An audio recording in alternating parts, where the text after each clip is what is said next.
Back to my channel defence force academy. Defence force একাডেমির YouTube channel ও Facebook পেজে সুস্বাগতম। Defence force একাডেমির পরবর্তী ভিডিও আপলোড করতে চলেছি। এই ভিডিওতে তুলে ধরা হয়েছে ডিফেন্স ফোর্স একাডেমির যে সমস্ত প্রার্থীরা আগামী বেঙ্গল পুলিশ এবং কলকাতা পুলিশের এক্সাম দিতে চলেছে, আজ তাদেরকে নিয়ে আমাদের পরবর্তী মক টেস্টের আয়োজন।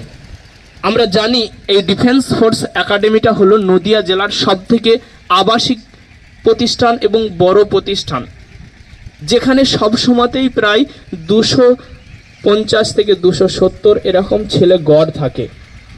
আজকের ডেটে আমাদের ছেলেরা এক সপ্তাহে মিনিমাম 30টা ক্লাস পেয়েছিল। এই এক সপ্তাহে যতটুকু শিখেছিল তারা সিলেবাসকে সামনে রেখে তার উপর ভিত্তি করে আমরা আমাদের সাপ্তাহিক মক টেস্ট নিচ্ছি।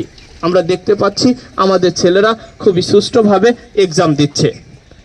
এভাবেই ডিফেন্স ফোর্স একাডেমি থেকে অনবরত প্রার্থী যারা আজ নিজেদের শরীরে খাঁকি পরাতে পেরেছে, এভাবেই অনেক প্রার্থী আজ যারা গরিব বাবা মাকে আর্থিক স্বাবলম্বন করতে পেরেছে, আজ তাদের যে সিলসিলা, তাদের মাধ্যমে তাদের প্রতিবেশী, তাদের আত্মীয় স্বজন আজকে ডিফেন্স ফোর্স একাডেমির মেম্বার হয়ে উঠেছে।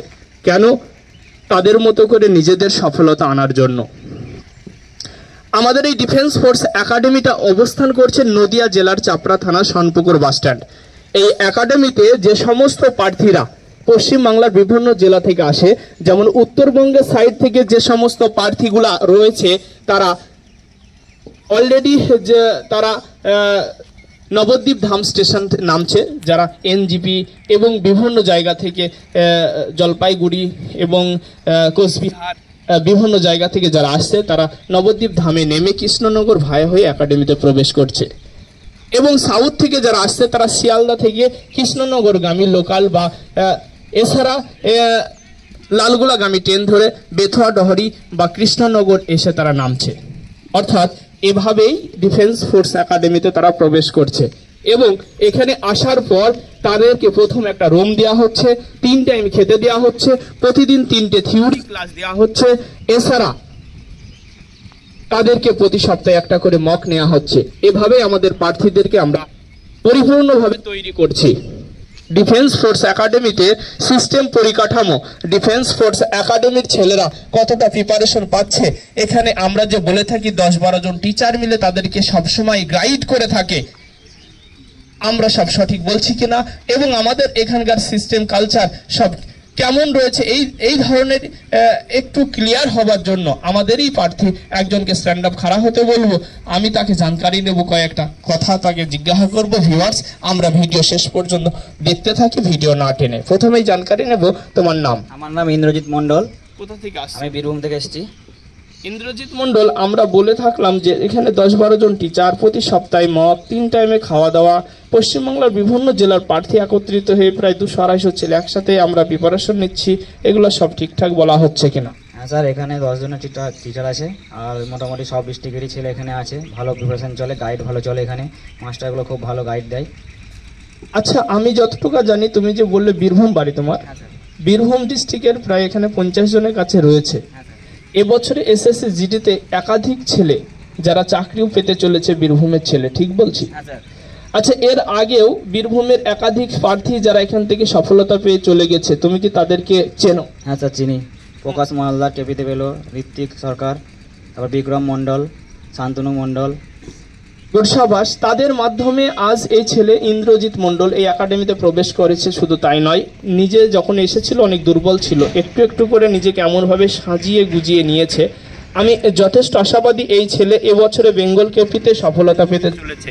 অর্থাৎ আমি ইন্দ্রজিৎকে বলবো থ্যাংক ইউ, বসে যাও, এক্সাম দাও। এর পরপরই আমরা আরো 2-1টা স্টুডেন্টের সাথে কথা বলে নেব যে প্রার্থীগুলা বিভিন্ন দূর দূরান্ত থেকে আমাদের মাঝে উপস্থিত হয়েছে। তোমাকে স্ট্যান্ড আপ খাড়া হতে বলবো প্লিজ। প্রথমে জানকারি নেব, ক্যামেরার দিকে মুখ করে, তোমার নাম কি? স্যার রাকেশ দাস আমার নাম। একটু জোরে বলো। রাকেশ দাস। কোথা থেকে আসছো? আলিপুরদুয়ার। বন্ধু ভিউয়ার্স, আমি একটু আগে বললাম উত্তরবঙ্গের বিভিন্ন জেলার ছেলে এখানে রয়েছে। আলিপুরদুয়ার থেকে আসছে রাকেশ দাস। এই রাকেশ দাস অনেক দিন আগেই এসছে একাডেমিতে, প্রায় 2 মাস 2.5 মাস হতে চললো। আমি আশা করি প্রথমে যখন এসেছিল তার থেকে অনেক ডেভেলপড হয়েছে, ঠিক বলছি? হ্যাঁ স্যার। আচ্ছা রাকেশ দাস, তুমি যে অত দূর থেকে এখানে রয়েছো বা এখানে আছো, তোমার কেমন লাগে আমাদের পরিবেশ, বা তুমি যেটা আশা করে এখানে এসেছিলে ঠিকঠাক পাচ্ছ কিনা, এবং এখানে যে একটা ছেলে সফলতা পাওয়ার জন্য যেগুলো দরকার, মাসলে যেগুলো প্রয়োজন, সেগুলো সব ঠিকঠাক হচ্ছে কিনা, আমি তোমার কাছ থেকে জানকারি নিতে চাই। হ্যাঁ স্যার, হচ্ছে প্রথম 2 দিন একটু অসুবিধা হয়েছে, তারপরে সব কিছু মিলিয়ে নিয়েছি সবার সাথে, আর এখন ঠিকই চলছে স্যার। আচ্ছা, এখানে পড়াশোনা, থাকা খাওয়া, পড়াতে কোনো প্রবলেম? না স্যার, এমন কোনো প্রবলেম হচ্ছে না স্যার।